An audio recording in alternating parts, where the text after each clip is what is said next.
giving the information to the individuals. But are these people being paid less than natives? For example, if a Russian goes to Singapore, he gets equal pay? Very much so.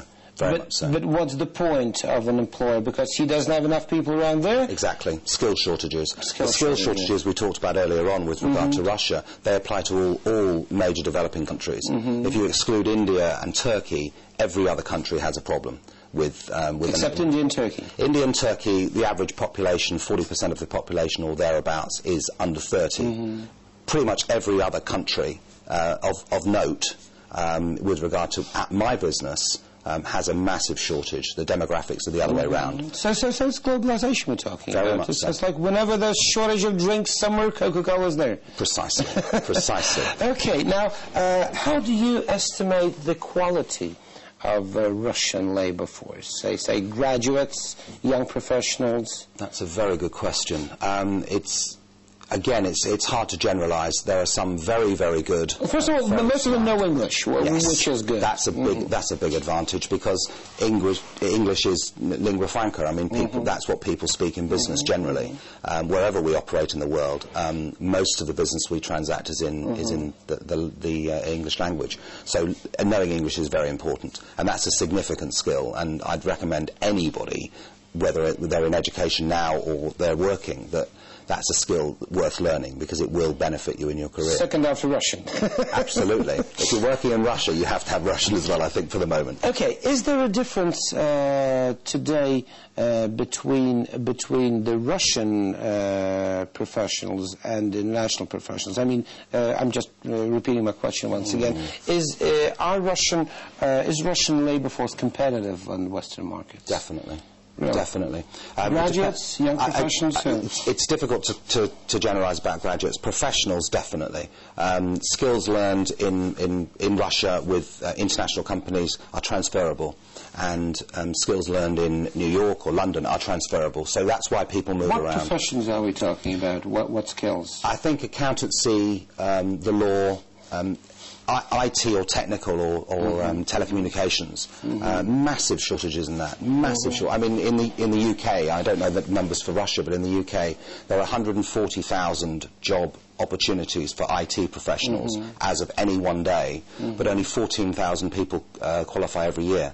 So it's a 10-to-1 disadvantage. I mean, there's lots of jobs to choose from, but not enough people to go around, and that applies across the world. So any specialist technical discipline is the key. What about men and women? Is there a difference today in job hunting, like a gender difference? Not as far as I'm aware. Not that I've experienced. In my industry is a very equality-based industry. I mean, they're good people. Gender doesn't really come into it, and I think that's true with most of our clients. And in fairness, in lots of parts of the world, there are laws as well. It's the quality of the person, really. There are some old-fashioned managers still around, but they've gradually been weeded out. The world has changed. Well, you know, in Russia, when they hire women, I don't think they really care if it's a woman or a man. Sometimes they prefer women because sometimes they drink less, they work more. But they usually ask, do you have small children? Because this may be a problem, because we do have very strict laws about a mother being able to take care about children, and small children may be a problem. Not officially, I mean, but if he sees in your CV that you have a 2-year-old child, he'll probably have the second thoughts. Have you come across that? No, it's very, very rare in our business, because the skills are so short, in such short supply, and also it's illegal in most countries to ask that question. So we wouldn't. And it wouldn't appear on a CV in anything we ever sent out, because that sort of thing, we don't even put ages on now, because that's illegal in several countries, Australia, UK. Listen, people like yourself, the so-called headhunters, some experts say that they hurt local business, that they may hurt local business. What do you think? Do headhunters really... Well, they serve globalization, but there are millions of people who think globalization is an evil. So do headhunters really... Can they hurt local business, or do you think in the long run this is a promotion for any economy? In the long run, it's positive. In the short run, occasionally it can be awkward for individual organisations. People only leave organisations because they're unhappy and they think they can do better or learn more elsewhere. What we do is we move information around the world. We're information brokers. So we're providing information to individuals about opportunities. And individuals will make their own minds up.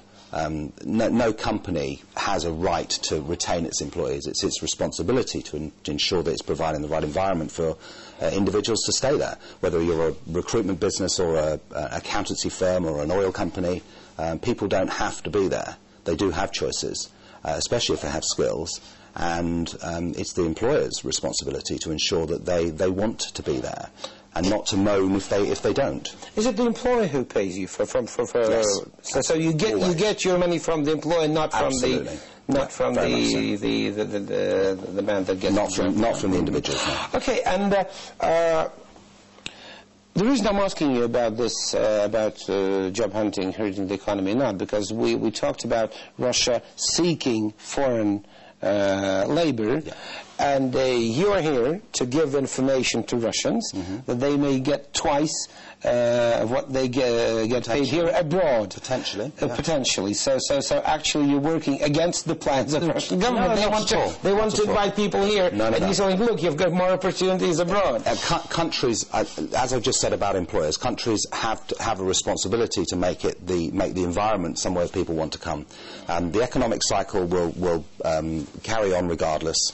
And at the moment, Russia's a very attractive place, and it's a good time for opportunities in Russia. It's not necessarily it's not a limiting factor.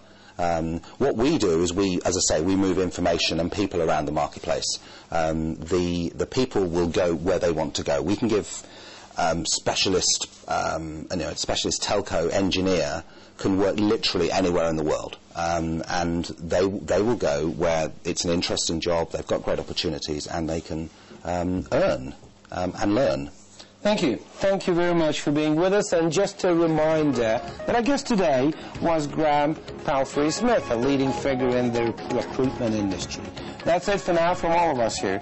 If you want to have your say in Spotlight, or have someone in mind who you think I should interview next time, please drop me a line at algorithm@rttv.ru, and let's keep the show interactive. We'll be back tomorrow with more first-hand comments on what's going on in and outside Russia. Until then, stay on Russia Today. And